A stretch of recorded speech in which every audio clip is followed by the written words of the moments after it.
بسم اللہ الرحمن الرحیم۔ السلام علیکم ورحمۃ اللہ وبرکاتہ۔ الحمدللہ کفا وسلام علی عبادہ الذین اصطفیٰ، اما بعد۔ محترم ناظرین اکرام، آج کی تراویح میں 25ویں پارے کا پیغام آپ لوگوں کے سامنے ہے۔ الیہ یرد علم الساعہ۔ 25ویں پارے کے اندر ٹوٹل 20 رکوع ہیں اور اس کے اندر ٹوٹل 246 آیتیں ہیں۔ کون کون سی صورتیں ہیں؟ سورہ حامیم سجدہ، جس کو سورہ فصلت کہتے ہیں، اس کا باقی ہے، یعنی 8 آیتیں باقی ہے، 47 سے لے کر 54 تک۔ اس کے بعد سورہ شورى، سورہ نمبر 42 مکی سورہ ہے، اس کے اندر 53 آیتیں ہیں اور 5 رکوع ہیں۔ اس کے بعد سورہ زخرف، سورہ نمبر 43 ہے، یہ مکی سورہ ہے، اس کے اندر 89 آیتیں اور 7 رکوع ہیں۔ اور اس کے بعد سورہ دخان، سورہ نمبر 44، یہ مکی سورہ ہے، اس کے اندر 59 آیتیں اور 3 رکوع ہیں۔ پھر اسی طریقے سے 25ویں پارے میں جو آخری سورہ ہے، سورہ جاثیہ، سورہ نمبر 45 مکی سورہ، اس کے اندر 37 آیتیں ہیں اور 4 رکوع ہیں۔ 25واں پارہ شروع ہوتا ہے سورہ فصلت، سورہ نمبر 41 کی جو بقیہ 8 آیتیں، آیت نمبر 47 سے آیت نمبر 54 تک۔ الیہ یرد علم الساعہ، قیامت کا علم صرف اللہ ہی کو ہے، اور جو پھل بھی اپنے شگوفے سے نکلتے ہیں اور جو ماں کے پیٹ میں بچہ ہے وہ جنتی ہے، سب چیز کا علم اللہ کو ہے۔ اس سے یہ پتہ چلا قیامت کا علم اللہ کو ہے، پھر پھلوں میں پھولوں میں کیا ہوگا وہ اللہ کو معلوم ہے، بچہ کیا پیدا ہوگا اللہ کو معلوم ہے۔ اس دن پکارا جائے گا، وَيَوْمَ يُنَادِي مِنَ الشُّرَكَاءِ قَالُوا آذَنَّا كَمَا مِنَّا مِن شَهِيدٍ، اور جس دن وہ ان کو پکار کر کہے گا میرے شریک کہاں ہیں حصے دار، وہ کہیں گے ہم میں سے کوئی بھی شرک کا کوئی گواہ نہیں ہے۔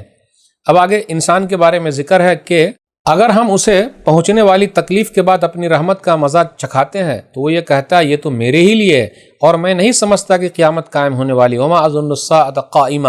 اب اس کے بعد انسان کے بارے میں وَإِذَا أَنْعَمْنَا عَلَى الْإِنسَانِ أَعْرَضَ وَنَأَىٰ بِجَانِبِهِ وَإِذَا مَسَّهُ الشَّرُّ فَذُو دُعَاءٍ عَرِيضٍ، اور جب ہم انسان پر انعام کرتے ہیں تو وہ منہ پھیر لیتا ہے اور اپنا پہلو دور کر لیتا ہے، اور جب اسے کوئی برائی پہنچتی ہے تو لمبی چوڑی دعائیں کرنے لگتا ہے۔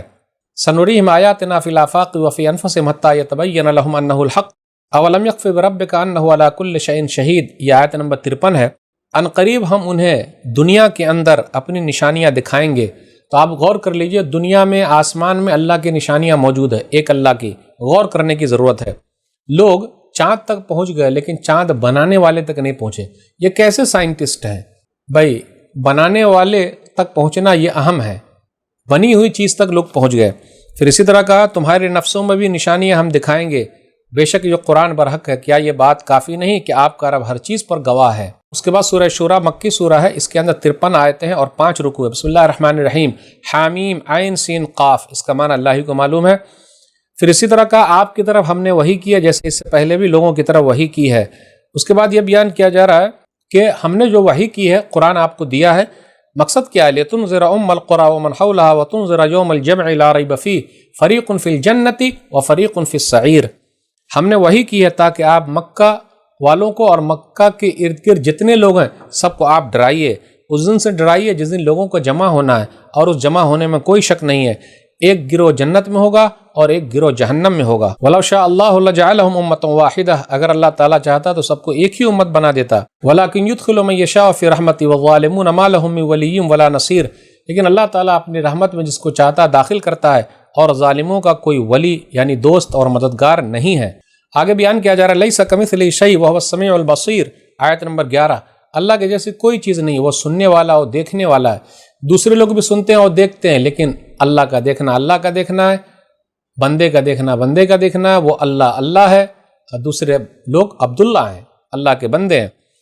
لَهُ مَقَالِيدُ السَّمَاوَاتِ وَالْأَرْضِ يَبْسُطُ الرِّزْقَ لِمَن يَشَاءُ وَيَقْدِرُ إِنَّهُ بِكُلِّ شَيْءٍ عَلِيمٌ، آسمان اور زمین کی کنجیاں اسی کے پاس ہے، وہ جس کے لیے چاہتا ہے روزی کو کھول دیتا ہے اور جس کے لیے چاہتا ہے تنگ کر دیتا ہے، بے شک وہ ہر چیز کا جاننے والا ہے۔ اللہ تعالیٰ نے شریعت کے سلسلے میں وصیت کی ہے نوح علیہ السلام کو، ابراہیم علیہ السلام کو، موسیٰ علیہ السلام کو، عیسیٰ علیہ السلام کو، ان اقیموا الدین ولا تتفرقوا فیہ، تم دین کو قائم رکھو اور اس میں جدا جدا نہ ہونا۔ آگے ایک آیت ہے، آیت نمبر 15۔ آیت نمبر 15 پر غور کیجئے، پورے قرآن کریم کے اندر 2 آیتیں آپ کو ایسی ملے گی جس کے اندر لگ بھگ ایک ہی آیت میں 10 چیزوں کا ذکر ہے۔ ایک تو آیت الکرسی، سورہ بقرہ سورہ نمبر 2 آیت نمبر 255 جو ہے، اس کے اندر غور کیجئے، آیت الکرسی کے اندر 10 باتیں آپ کو الگ الگ مل جائے گی۔ پورے قرآن مجید میں ایک دوسری آیت ہے، سورہ شورى سورہ نمبر 42 آیت نمبر 15، اس کے اندر بھی آپ ٹکڑے ٹکڑے کریں گے تو 10 باتیں آپ کو ملے گی۔ فَلِذَلِكَ فَادْعُ وَاسْتَقِمْ كَمَا أُمِرْتَ وَلَا تَتَّبِعْ أَهْوَاءَهُمْ وَقُلْ آمَنْتُ بِمَا أَنزَلَ اللَّهُ مِنْ كِتَابٍ وَأُمِرْتُ لِأَعْدِلَ بَيْنَكُمْ اللَّهُ رَبُّنَا وَرَبُّكُمْ لَنَا أَعْمَالُنَا وَلَكُمْ أَعْمَالُكُمْ لَا حُجَّةَ بَيْنَنَا وَبَيْنَكُمْ اللَّهُ يَجْمَعُ بَيْنَنَا وَإِلَيْهِ الْمَصِيرُ۔ اب آئیے غور کرتے ہوئے چلیں کیا بیان کیا جا رہا۔ فَلِذَلِكَ فَادْعُ، بس آپ اسی دین کی طرف دعوت دیں، نمبر 1۔ نمبر 2، اور جس چیز کا آپ کو حکم دیا گیا ہے اس پر جمے رہیں۔ نمبر 3، اور ان کے خواہشات کی پیروی نہ کریں۔ نمبر 4، اور کہہ دیجئے کہ اللہ نے جو کتاب بھی نازل کی ہے میں اس پر ایمان لایا۔ نمبر 5، اور مجھے یہ حکم دیا گیا کہ میں تمہارے درمیان انصاف کروں۔ نمبر 6، اللہ ہی ہمارا اور تمہارا رب ہے۔ نمبر 7، ہمارے لیے ہمارے اعمال اور تمہارے لیے تمہارے اعمال۔ نمبر 8، ہمارے اور تمہارے درمیان کوئی جھگڑا نہیں۔ نمبر 9، ہم سب کو ایک ہی دن اللہ ہی جمع کرے گا۔ نمبر 10، اور اسی کی طرف لوٹنا ہے۔ تو یہ 10 باتیں ایک آیت کے اندر ملی ہے۔ اب آگے یہ بیان کیا جا رہا، من کان یرید حرث الآخرۃ نزد لہ فی حرثہ ومن کان یرید حرث الدنیا نؤتی منہا وما لہ فی الآخرۃ من نصیب۔ جو آخرت کی کھیتی چاہتا ہے ہم اس کی کھیتی میں اضافہ کرتے ہیں، اور جو دنیا کی کھیتی چاہتا ہے ہم اسے دنیا ہی میں دے دیتے ہیں، لیکن آخرت میں اس کا کوئی حصہ نہیں ہے۔ اب اس کے بعد آیت نمبر 25 سے آیت نمبر 35 کے درمیان 11 آیتوں میں اللہ تعالیٰ کے توحید کے دلائل بیان کیے جا رہے ہیں۔ وہی اللہ تعالیٰ وَهُوَ الَّذِي يَقْبَلُ التَّوْبَةَ عَنْ عِبَادِهِ، جو اپنے بندے کی توبہ کو قبول فرماتا ہے اور برائیوں کو دور کر دیتا ہے۔ پھر اسی طریقے سے وہ جانتا ہے سینوں کے بھید کو، إِنَّهُ عَلِيمٌ بِذَاتِ الصُّدُورِ۔ پھر اسی طرح وہ جانتا ہے جو تم لوگ کر رہے ہو، وَيَعْلَمُ مَا تَفْعَلُونَ۔ پھر اسی طرح یہ بیان کیا جا رہا ہے کہ اللہ تعالیٰ دعا کو قبول کرتا ہے جو ایمان لائے۔ پھر اسی طرح یہ بیان کیا جا رہا ہے اگر اللہ تعالیٰ سب کو روزی دے دے، سب کو ایک ساتھ مال دے دے، تو وہ دنیا کے اندر فساد پھیلاتے پھریں، لیکن اندازے کے مطابق وہ دیتا ہے۔ بارش وہی نازل کرتا ہے، توحید کے دلائل۔ پھر اسی طرح اللہ کی نشانیوں میں سے آسمان و زمین کا پیدا کرنا ہے۔ اب اس کے بعد آیت نمبر 30 پر غور کیجیے، وما اصابکم من مصیبت فبما کسبت ایدیکم ویعفو عن کثیر۔ سورہ شورى سورہ نمبر 42 میں کہ جتنی بھی مصیبتیں پہنچتی ہیں یہ تمہارے ہی کالے کرتوت ہیں، اور اللہ تعالیٰ تو بہت سارے گناہوں کو معاف فرماتا ہے۔ اللہ کی نشانیوں میں سے سمندر کے اندر پہاڑوں کی مانند چلنے والی کشتیاں ہیں، اگر اللہ تعالیٰ ہوا کو روک لے تو کشتی آگے نہیں بڑھ پائے گی۔ پھر اسی طرح بیان کیا جا رہا ہے جو چیزیں تمہیں ملی ہوئی ہے یہ دنیاوی زندگی کا سامان ہے۔ آیت نمبر 36 سے 43 تک لگ بھگ 8 آیتوں میں نیک لوگوں کا تذکرہ ہے۔ وہ اللہ تعالیٰ پر بھروسہ کرتے ہیں، کبیرہ گناہ سے بچے ہوئے ہیں، غصے کے وقت وہ معاف کر دیتے ہیں، رب کے فرمان کو وہ لوگ قبول کرتے ہیں، نماز کے وہ لوگ پابند ہیں۔ وَأَمْرُهُمْ شُورَىٰ بَيْنَهُمْ، وہ لوگ اپنا معاملہ آپس میں صلاح و مشورہ کے ساتھ کرتے ہیں۔ تو مشورے کی بڑی اہمیت ہے، اس لیے کسی مسئلے میں مشورہ کیجئے، مشورہ لیجئے۔ آج کل کیا ہو رہا، 1 مین آرمی، جی نہیں، مشورے کے اندر برکت ہی برکت ہے، اور جو ہم نے روزی دی ہے وہ لوگ خرچ کرتے ہیں۔ تو یہ نیک لوگوں کا ذکر ہے۔ قیامت کے دن کیا ہوگا، اللہ جس کو گمراہ کر دے کوئی اس کو ہدایت نہیں دے سکتا، اس کا کوئی ولی نہیں ہوگا۔ آیت نمبر 49-50 پہ غور کیجئے، للہ ملک السماوات والارض یخلق ما یشاء یہب لمن یشاء اناثا ویہب لمن یشاء الذکور او یزوجہم ذکرانا واناثا ویجعل من یشاء عقیما انہ علیم قدیر۔ آسمان و زمین کی بادشاہت اللہ ہی کے لیے، آسمان و زمین کا خزانہ اللہ ہی کے پاس ہے۔ وہ جو چاہتا پیدا کرتا، پہلے یہ ذکر ہوا، اس کے بعد ہے وہ جس کو چاہتا بیٹیاں دیتا ہو، جسے چاہتا بیٹے دیتا ہو، جسے چاہتا بیٹے بیٹیاں دونوں دیتا ہو، جسے چاہتا ہے بانجھ بنا دیتا ہے، اور اللہ تعالیٰ ہر چیز پر قادر ہے۔ پھر آگے کہا آیت نمبر 51 وما كان لبشر ان يكلمه الله الا وحيا او من وراء حجاب او يرسل رسولا فيوحي باذنه ما يشاء انه علي حكيم، کہ اللہ تعالیٰ کس طریقے سے انسان سے بات کرتا ہے، وحی بھیجتا ہے یا پردے کے پیچھے سے، یا پھر رسولوں کو بھیجتا ہے۔ تو رسول سے یہاں مراد جو ہے جبریل امین آتے ہیں۔ پھر آگے یہ بیان کیا جا رہا ہے ما كنت تدري ما الكتاب ولا الايمان ولكن جعلناه نورا نهدي به من نشاء من عبادنا۔ اللہ نے کہا کہ ہم نے آپ کی طرف وحی نازل کی ہے، آپ اس سے پہلے نہ کتاب کو جانتے تھے نہ ایمان کو جانتے تھے، تو نبی صلی اللہ علیہ وسلم نہیں جانتے تھے، ہاں اللہ نے جو بتایا اتنا جانتے ہیں۔ اب آگے جو ہے وہ سورہ زخرف ہے۔ سورہ زخرف اس کے اندر 89 آیتیں ہیں، 7 رکوع ہیں۔ بسم اللہ الرحمن الرحیم، حامیم والکتاب المبین، حامیم واضح کتاب کی قسم، انا جعلناہ قرآنا عربیا لعلکم تعقلون، بے شک ہم نے اسے عربی زبان کا قرآن بنایا ہے تاکہ تم اسے سمجھ سکو۔ اب آگے اللہ تعالیٰ نے یہ بیان کیا وَكَمْ أَرْسَلْنَا مِن نَبِيٍّ فِي الْأَوَّلِينَ، اور ہم نے پہلے بھی بہت سارے نبی کو بھیج چکے ہیں۔ وَمَا يَأْتِيهِم مِّن نَبِيٍّ إِلَّا كَانُوا بِهِ يَسْتَهْزِئُونَ، جتنے بھی نبی آئے لوگوں نے اس کا مذاق اڑایا، تو نبی صلی اللہ علیہ وسلم کو تسلی دی جا رہی ہے۔ آگے اللہ کی توحید کا تذکرہ ہے، اگر آپ ان سے سوال کریں کہ آسمان و زمین کو کس نے پیدا کیا؟ تو وہ لوگ کہیں گے اللہ۔ زمین کو کس نے بچھا دیا؟ راستے کون بنائے؟ تو وہ لوگ کہیں گے اللہ۔ آسمان سے بارش کون نازل کرتا ہے؟ مردہ زمین کو کون زندہ کرتا ہے؟ تو اللہ۔ ہر چیز کے جوڑے جوڑے بنائے۔ پھر اس کے بعد یہ کہا جا رہا جب سواری پر سوار ہو تو یہ دعا پڑھ لو۔ تو چاہے ہم جس سواری پر سوار ہو، موٹر سائیکل پر، گاڑی پر، ہوائی جہاز پر، کہیں بھی سوار ہو، پڑھے سبحان الذی سخر لنا ھذا ما كنا له مقرنین وانا الی ربنا لمنقلبون۔ آیت نمبر 13 اور 14 ہے۔ پاک ہے وہ ذات جس نے یہ سواریاں ہمارے ماتحت کر دی، ورنہ ہم انہیں قابو میں لانے کی طاقت رکھنے والے تھے ہی نہیں، اور بے شک ہم ضرور اپنے رب کی طرف لوٹ کر جانے والے ہیں۔ آیت نمبر 15 پر غور کیجئے، وَجَعَلُوا لَهُ مِنْ عِبَادِهِ جُزْءًا إِنَّ الْإِنسَانَ لَكَفُورٌ مُبِينٌ۔ اور ان لوگوں نے اللہ کے بندوں کو ان کا حصہ بنا ڈالا، یقیناً انسان کھلا ہوا ناشکرا ہے۔ اب اس کے بعد یہ بیان کیا جا رہا ہے کہ عورت کے بارے میں، أَوَمَن يُنَشَّأُ فِي الْحِلْيَةِ وَهُوَ فِي الْخِصَامِ غَيْرُ مُبِينٍ۔ آیت نمبر 18، کیا وہ اللہ کی اولاد ہے جس کی زیور میں پرورش کی جاتی ہے اور وہ جھگڑے میں اپنی بات واضح نہیں کر سکتی؟ یعنی لوگوں نے یہ کہا کہ اللہ نے بیٹیاں بنائی، یعنی فرشتے اللہ کی بیٹیاں، نعوذ باللہ۔ تو عورت کو زیور کی ضرورت پڑتی ہے تو زیور وہ پہنتی ہے، اور جھگڑا جب ہوتا ہے تو اپنی بات رکھ بھی نہیں سکتی۔ تو اللہ کے لیے نہ بیٹے ہیں نہ بیٹیاں، کچھ بھی نہیں ہے، تو لوگ مثال کیوں دیتے ہیں؟ آپ ان سے پوچھئے کہ ایسا کیوں ہے، تو وہ کہیں گے بل قالوا انا وجدنا آباءنا علی امہ وانا علی آثارہم مہتدون۔ بے شک ہم نے اپنے باپ دادا کو ایک طریقے پر پایا ہے، ہم انہی کے نقش قدم پر چل رہے ہیں۔ پھر آگے انہوں نے کہا انا وجدنا آباءنا علی امہ وانا علی آثارہم مقتدون، ہم نے اپنے باپ دادا کو اسی طریقے کو پایا ہے اور ہم انہی کے نقش قدم کی پیروی کرنے والے۔ دنیا کے معاملے میں لوگ بہت ہوشیار ہیں، لیکن دین کا جب معاملہ ہو جائے تو بولے ارے باپ دادا کرتے ہوئے آ رہے ہیں وہ غلط ہیں کیا؟ لوگوں کو سوچنا چاہیے۔ اب اس کے بعد ابراہیم علیہ السلام نے جو اپنی قوم سے کہا اس کا ذکر ہے، انی براء مما تعبدون، تم جس چیز کی عبادت کر رہے ہو میں اس سے بری ہوں، بیزار ہوں۔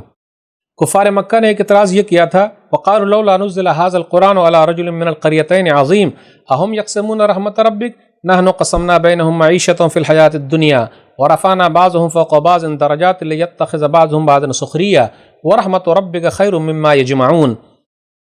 یہ قرآن ان دو بستیوں میں سے کسی بڑے آدمی پر کیوں نہیں نازل کیا گیا، یعنی مکہ اور طائف، یہ محمد ہی پر اترا جو یتیم ہے۔ ان لوگوں نے کہا صلی اللہ علیہ وسلم، تو اللہ نے کہا کیا آپ کے رب کی رحمت کو وہ لوگ تقسیم کرتے ہیں؟ ہم نے دنیاوی زندگی میں بھی لوگوں کے درمیان روزی کو تقسیم کر رکھا ہے اور ایک دوسرے پر درجات میں برتری ہے تاکہ وہ ایک دوسرے کو اپنا خادم بنا لیں، اور آپ کے رب کی رحمت ان سے بہتر ہے جو وہ لوگ جمع کر رہے ہیں۔ پھر آگے یہ بیان کیا جا رہا ہے امیاش عن ذکر الرحمن نقیض له شیطانا فهو له قرین، جو رحمان کے ذکر سے اندھا ہو جائے تو ہم اس پر ایک شیطان مقرر کر دیتے ہیں، پھر وہ اس کا ساتھی بن جاتا ہے۔ اس کے بعد موسیٰ علیہ السلام اور فرعون کا ذکر ہے۔ فرعون نے اپنی قوم کو کیا کہا؟ بیوقوف بنایا۔ ونادى فرعون في قومه قال يا قوم أليس لي ملك مصر وهذه الأنهار تجري من تحتي أفلا تبصرون۔ آیت نمبر 51، 52، 53، 54، 55 اور 56۔ ان آیتوں میں کس طریقے سے ذکر ہے کہ اس نے اپنی قوم کو بیوقوف بنایا۔ اے میری قوم، کیا مصر کی بادشاہت میرے لیے نہیں ہے؟ یہ نہریں جو میرے محلات کے نیچے سے بہہ رہی ہیں کیا تم نہیں دیکھتے؟ میں بہتر ہوں یا وہ حقیر آدمی جو اپنی بات واضح نہیں کر سکتا؟ کیوں نہ ان پر سونے کے کنگر اتارے گئے یا اس کے ساتھ جمع ہو کر فرشتے آئے۔ فاستخف قومہ فاطاؤہ، آیت نمبر 54۔ پس اس نے اپنی قوم کو بیوقوف بنایا اور قوم جھانسے میں آ گئی۔ دنیا کے جتنے بڑے بڑے بادشاہ ہیں یا دنیا کے جو صدر ہیں، پریسیڈنٹ ہیں، وزیر اعظم ہیں، اپنی قوم کو کس طریقے سے قبضے میں کرتے ہیں اس کا ذکر ہے کہ فرعون نے اپنی قوم کو قبضے میں کر لیا، بہلایا پھسلایا، قوم ان کے بہکامے میں آ گئی۔ اللہ کہتے ہیں فلما آسفونا انتقمنا منهم فاغرقناهم اجمعین، پھر انہوں نے ہمیں غصہ دلایا تو ہم نے ان سے انتقام لے لیا اور سب کو ہم نے ڈبو دیا۔ فجعلناهم سلفا ومثلا للآخرین، پس ہم نے ان کو گئے گزرے بنا دیا اور پچھلے لوگوں کے لیے عبرت کی مثال بنا دی ہے۔ اب اس کے بعد عیسیٰ علیہ السلام کا ذکر ہے۔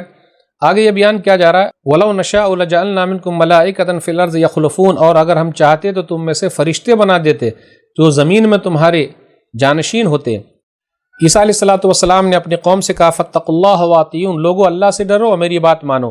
ان اللہ هو ربی وربکم فاعبدوہ ھذا صراط مستقیم، بے شک اللہ ہی میرا اور تمہارا رب ہے، پس تم اسی کی عبادت کرو، یہی سیدھا راستہ ہے۔ آگے ذکر ہے قیامت اچانک آ جائے گی۔ هل ينظرون الا الساعة ان تأتيهم بغتة وهم لا يشعرون، وہ لوگ تو بس قیامت کا انتظار کر رہے ہیں کہ اچانک ان کے پاس آ جائے، وہ شعور تک نہ رکھتے ہوں۔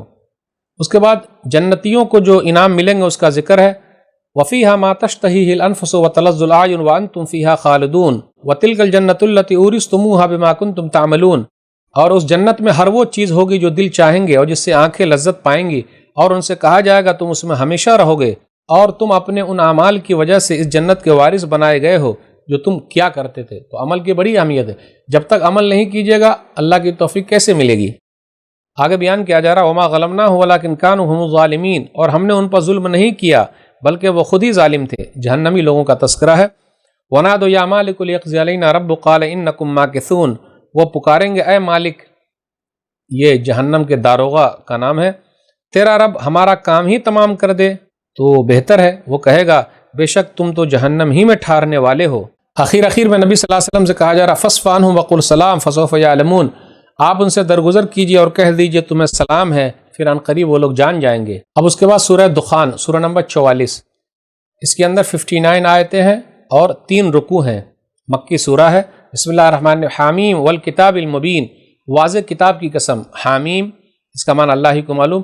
انا انزلناہ فی لیلۃ مبارکۃ انا کنا منذرین فیہا یفرق کل امر حکیم امرا من عندنا انا کنا مرسلین، بے شک ہم نے اسے بابرکت رات میں نازل کیا ہے کیونکہ بے شک ہم ڈرانے والے تھے، اور اس رات میں حکمت والے فیصلے کیے جاتے ہیں ہمارے حکم سے، بے شک ہم رسول بھیجنے والے ہیں۔ رحمت من ربک انہ هو السمیع العلیم، آپ کے رب کی خاص رحمت ہے، بے شک وہ خوب سننے والا خوب جاننے والا ہے۔ تو قرآن کریم کا ذکر ہے۔ قرآن کریم کس رات میں اتارا گیا؟ مبارک رات میں۔ مبارک رات سے مراد لیلۃ القدر، بڑی رات ہے جو رمضان کی آخری 10 دنوں کی طاق راتوں میں ہے، چاہے وہ 21 ہو، 23 ہو، 25 ہو، 27 ہو یا 29 ہو، تو اسی کو مبارک رات بھی کہتے ہیں، اسی کو لیلۃ القدر کہتے ہیں، اسی کو بڑی رات کہتے ہیں۔ پھر آگے یہ بیان کیا جا رہا ہے ربنا اکشف عنا العذاب انا مؤمنون، آیت نمبر 12، اے ہمارے رب ہم سے عذاب کو ہٹا دے، بے شک ہم ایمان والے ہیں۔ آگے ذکر ہے کہ اللہ تعالیٰ کی پکڑ کتنی سخت ہے، اور اس سے پہلے بھی اللہ تعالیٰ نے بہت سارے لوگوں کو پکڑ لیا ہے، جیسے فرعون کا ذکر کرتے ہوئے کہا گیا کم ترکوا من جنات وعیون وزروع ومقام کریم ونعمت كانوا فیہا فاکہین کذالک وورثناہ قوما آخرین فما بکت علیہم السماء والارض وما كانوا منظرین، وہ کتنے ہی باغات اور چشمے چھوڑ گئے اور کھیتیاں اور شاندار محلات اور خوشحالی عیش کا سامان جس میں وہ مزے اڑاتے تھے، اسی طرح ان کا انجام ہوا اور ہم نے ایک دوسری قوم کو ان کا وارث بنا دیا، پھر نہ تو آسمان و زمین ان پر روئے اور نہ ہی انہیں مہلت دی گئی۔ اب اس کے بعد اس سورہ کے اخیر میں جہنمیوں کا پھر جنتیوں کا تذکرہ ہے۔ ان شجرۃ الزقوم طعام الاثیم، بے شک تھوہر کا درخت گناہ گاروں کا کھانا ہے، کالمہل یغلی فی البطون کغلی الحمیم، پگھلے ہوئے تانبے کی مانند کو پیٹوں میں جوش مارے گا گرم پانی کے جوش مارنے کی طرح۔ خذوہ فاعتلوا الی سواء الجحیم، حکم ہوگا اسے پکڑو اور گھسیٹ کر جہنم میں لے جاؤ۔ ثم صبوا فوق رأسہ من عذاب الحمیم، پھر اس کے سر پر کھولتا ہوا پانی کا عذاب اڈیل دو۔ ذق انک انت العزیز الکریم، مزہ چکھ لے بے شک تو زبردست بڑا معزز بنا پھرتا تھا، بہت بڑا بنا پھرتا تھا اپنے آپ کو۔ جنتی لوگوں کا تذکرہ ان المتقین فی مقام امین، جنتی لوگ نیک لوگ امن و امان والی جگہ میں ہوں گے، باغات اور چشموں میں ہوں گے، وہ باریک اور موٹا ریشم پہنے آمنے سامنے بیٹھے ہوں گے۔ کذالک وزوجناہم بحور عین، اسی طرح ان کی شان ہوگی اور ہم موٹی موٹی آنکھوں والی حور عین سے ان کی شادی کرا دیں گے۔ آگے بیان کیا جا رہا ہے یدعون فیہا بکل فاکہۃ آمنین، وہ اس جنت میں ہر قسم کا پھل اطمینان سے طلب کریں گے۔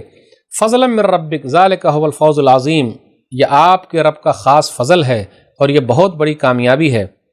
اس کے بعد سورہ جاثیہ 25ویں پارے میں آخری سورہ جاثیہ ہے، اس کے اندر 37 آیتیں ہیں اور 4 رکوع ہیں، یہ مکی سورہ ہے۔ بسم اللہ الرحمن الرحیم، حامیم تنزیل الکتاب من اللہ العزیز الحکیم، حامیم اس کتاب کا نزول اللہ کی طرف سے جو بڑا غالب خوب حکمت والا ہے۔ اللہ تعالیٰ نے نشانیوں کے طور پر کہا آسمان و زمین کی پیدائش کی طرف دیکھو، دن اور رات کے آنے کی طرف دیکھو، پھر بارش کی طرف دیکھو، اس کے اندر نشانی ہے۔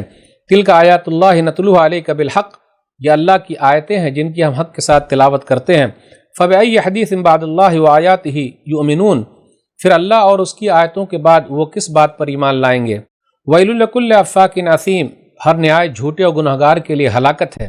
اب اس کے بعد یہ بیان کیا جا رہا وہی اللہ جس نے تمہارے لیے سمندر کو تمہارے ماتحت کر دیا، کشتی چل رہی ہے، پھر اللہ تعالیٰ کا فضل تلاش کرتے ہو، آسمان و زمین کو تمہارے ماتحت کر دیا ہے۔ ان فی ذلک لآیات لقوم یتفکرون، ان لوگوں کے لیے نشانی ہے جو غور و فکر کرتے ہیں۔ پھر آگے کہا گیا من عمل صالحا فلنفسہ ومن اساء فعلیہا ثم الی ربکم ترجعون، جو نیک عمل کرے گا تو اپنے لیے ہی کرے گا، اور جو برے عمل کرے گا تو اس کا وبال اسی کے اوپر ہوگا، پھر تم اپنے رب کی طرف ہی لوٹائے جاؤ گے۔ پھر نبی صلی اللہ علیہ وسلم سے کہا جا رہا کہ جو شریعت ہم نے آپ کے اوپر اتاری ہے اس کی پیروی کیجیے۔ ثم جعلناک علی شریعۃ من الامر فاتبعھا ولا تتبع اہواء الذین لا یعلمون، پھر ہم نے آپ کو دین کے معاملے میں ایک کھلے راستے پر رکھا ہے، پس آپ اسی کی پیروی کیجیے اور آپ ان لوگوں کی خواہشات کی پیروی نہ کریں جو علم نہیں رکھتے ہیں۔ قرآن کے بارے میں ھذا بصائر للناس وہدی ورحمۃ لقوم یوقنون، یہ قرآن اس میں لوگوں کے لیے دانائی حکمت کی باتیں ہیں اور یہ ان لوگوں کے لیے ہدایت اور رحمت ہے جو یقین رکھتے ہیں۔ پھر بیان کیا جا رہا کیا نیک لوگ اور برے لوگ برابر ہو سکتے؟ ام حسب الذین اجترحوا السیئات ان نجعلہم کالذین آمنوا وعملوا الصالحات سواء محیاہم ومماتہم ساء ما یحکمون، کیا جن لوگوں نے برائی کا ارتکاب کیا وہ یہ گمان کرتے ہیں کہ ہم انہیں ان لوگوں جیسا کر دیں گے جو ایمان لائے اور نیک عمل کیے، ان کا جینا اور مرنا برابر ہوگا؟ یہ جو فیصلہ کرتے ہیں بہت برا ہے۔ آگے بیان کیا جا رہا جو اپنی خواہشات نفس کی پیروی کرتا ہے، افرأیت من اتخذ الہہ ہوا، کیا پھر آپ نے اس شخص کو دیکھا جس نے اپنی خواہش کو ہی اپنا معبود بنا رکھا ہے، یعنی وہی حساب سے چلتا پھرتا ہے۔ پھر اس کے بعد یہ بیان کیا جا رہا ہے کہ لوگوں کو غور کرنا چاہیے دنیا کے اندر جو نظام چل رہا ہے، لوگ کہتے ہیں نہیں یہ دنیاوی زندگی اس لیے ہم مرتے اور زندہ ہوتے ہیں، وقالوا ما هي الا حیاتنا الدنیا نموت ونحیا وما یہلکنا الا الدہر وما لهم بذلک من علم انہم الا یظنون، اور انہوں نے کہا ہماری زندگی تو بس دنیا ہی کی ہے، یعنی جو لوگ دنیاوی زندگی کو سمجھتے ہیں ہم یہی مرتے اور جیتے ہیں، ہمیں تو زمانہ ہی ہلاک کرتا ہے، حقیقت میں ان کے پاس اس کا کوئی علم نہیں ہے، وہ صرف گمان کرتے ہیں۔ پھر اس کے بعد ہم آخری پیج کے اندر آگے آسمان و زمین کی بادشاہت اللہ ہی کے لیے ہے۔ آیت نمبر 28 پر غور کیجیے، وَتَرَىٰ كُلَّ أُمَّةٍ جَاثِيَةٍ، آپ ہر امت کو گھٹنوں کے بل گھری ہوئی دیکھیں گے، تو اسی لیے جاسیہ کا معنی گھٹنوں کے بل گرا ہوا ہونا، ہر امت گری ہوئی ہوگی۔ کل امت تدعی الی کتابھا، ہر امت اپنے نام اعمال کی طرف بلائی جائے گی اور ان سے کہا جائے گا الیوم تجزی ما کنتم تعملون، آج تمہیں ان اعمال کا بدلہ دیا جائے گا جو تم کیا کرتے تھے۔ ھذا کتابنا ینطق علیکم بالحق انا کنا نستنسخ ما کنتم تعملون، یہ ہماری کتاب اعمال نامہ تمہارے بارے میں سچ سچ بیان کر دے گی، بلا شبہ جو کچھ تم کیا کرتے تھے ہم اسے لکھوایا کرتے تھے۔ آگے بیان کیا جا رہا ہے قیامت کا دن سچ ہے، اس کے بارے میں کوئی شک نہیں ہے، والساعۃ لا ریب فیہا، اور قیامت کے بارے میں کوئی شک نہیں ہے۔ آگے بیان کیا جا رہا ہے وقیل الیوم ننساکم کما نسیتم لقاء یومکم ھذا، اور آج کے دن ہم تمہیں بھلا دیں گے جس طریقے سے تم ہماری ملاقات کو بھلائے بیٹھے تھے۔ اخیر میں اللہ کی تعریف ہے، فللہ الحمد رب السماوات ورب الارض رب العالمین، بس تمام تعریف اللہ ہی کے لیے جو آسمانوں کا رب ہے، زمین کا رب ہے اور جہانوں کا رب ہے۔ وَلَهُ الْكِبْرِيَاءُ فِي السَّمَاوَاتِ وَالْأَرْضِ وَهُوَ الْعَزِيزُ الْحَكِيمُ، اور آسمانوں اور زمین میں اسی کے لیے بڑائی ہے اور وہ نہایت غالب خوب حکمت والا ہے۔ تو اس طریقے سے 25واں پارہ یہاں ختم ہوا۔ اللہ سے دعا ہے کہ اللہ تعالی ہم لوگ قرآن کریم کو پڑھنے، سمجھنے، عمل کرنے اور لوگوں تک پہنچانے کی توفیق دے، آمین۔ والسلام علیکم ورحمۃ اللہ وبرکاتہ۔